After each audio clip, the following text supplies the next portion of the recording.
Hi, welcome. Today we are talking about policy.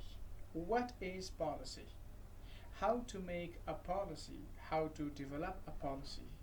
So, in this video today, you will understand also the difference between policy and standard operation procedure, SOP, or we can say simply procedures.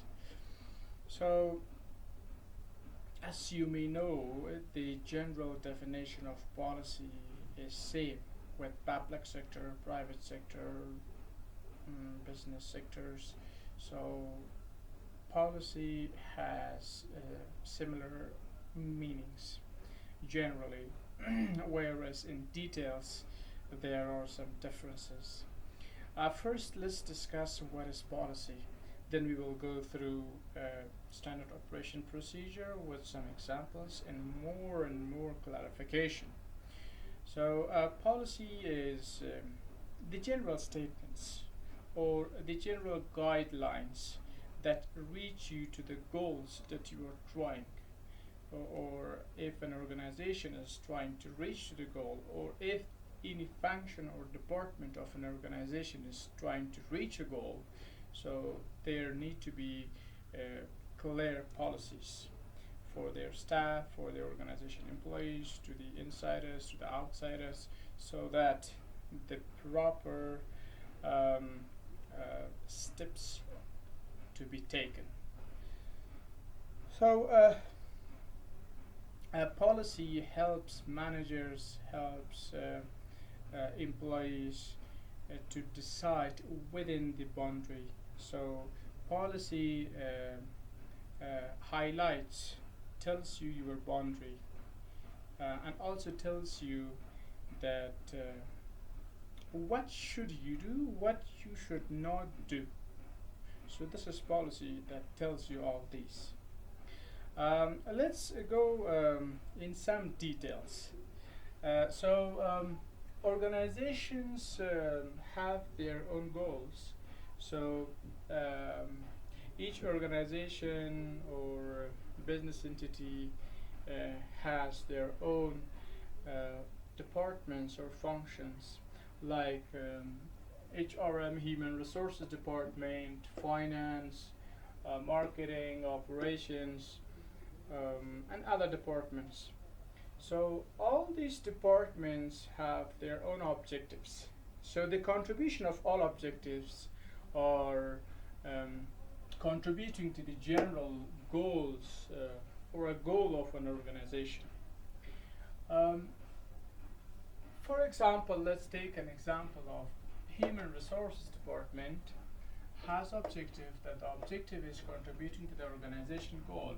So in order to achieve the objectives in HRM has its own policies. So human resources has its policies for the recruitment, has its policy for the selection, has its policy for the announcement of vacancies. So all main activities of human resources have their own policies in order to be inside the boundary, in order to achieve the objectives, and finally these objectives contribute to the organization goals. So the objectives can be the recruitment of the qualified candidate with having a bachelor degree or a master's degree. So these can be the objectives to fulfill the minimum requirements of the objectives of Human Resources Department.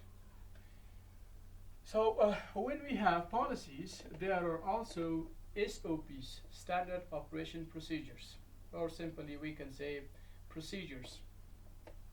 Procedures are the steps, the methods or the steps that gets you to complete, to reach to the policy. So I have brought an example here. You can see, for example, the policy says overtime work is paid. So overtime work is paid itself, it is a policy. So how overtime work is paid? So when we say how, then standard operation procedure comes. Without SOP, standard operation procedure, policy is nothing. If someone tells you, if someone tells you that overtime work is paid, you don't know how it is paid. It is still confusion, except some policies that they are very clear, and it restricts you to avoid some actions to do. So mostly the negative actions that makes you avoid will be will not have standard operation procedures.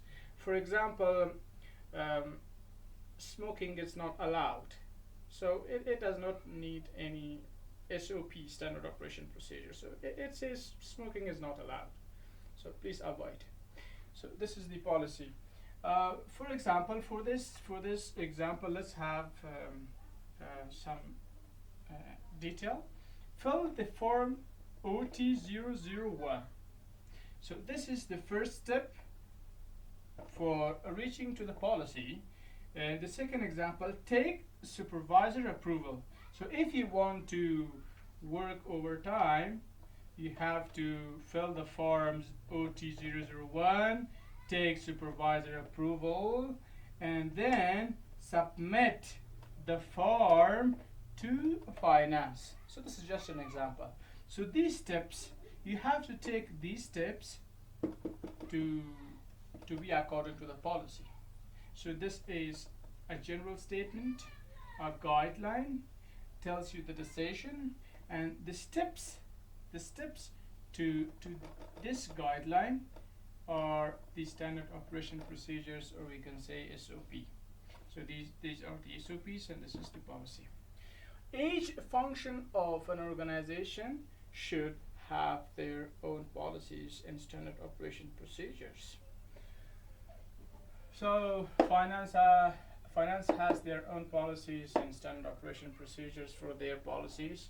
Marketing department has their own policies and their standard operation procedures for their policies, and the same operations department, logistics, procurement, these departments also have their own policies and their own SOPs.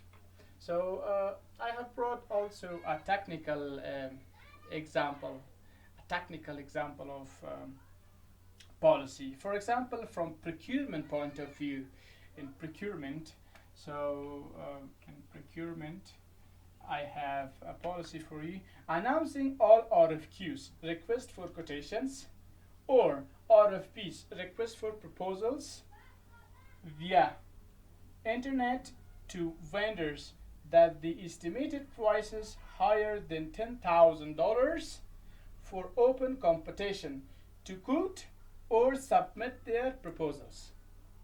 If a vendor or a company is trying to announce their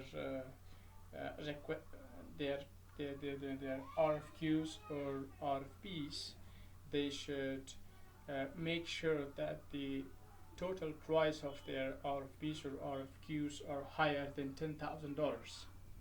Then that is going to be announced, advertised to internet, to other vendors to quote or provide their proposals against the RFQs or RFPs that is announced to internet. So this is a policy. Then do you think this policy may need SOP or not? Definitely, yeah. It needs a proper policy. A proper procedure, standard operation procedure. So most of the organizations have their own standard operation procedure in their RFQs, in their RFPs. Most of them have clearly mentioned their procedures. So this is an overview of policy and procedure uh, that I hope it have helped you for the details of making policies for a specific organization, with details of making some examples. Um, please subscribe my channel. I will have them in our future videos. Thank you very much.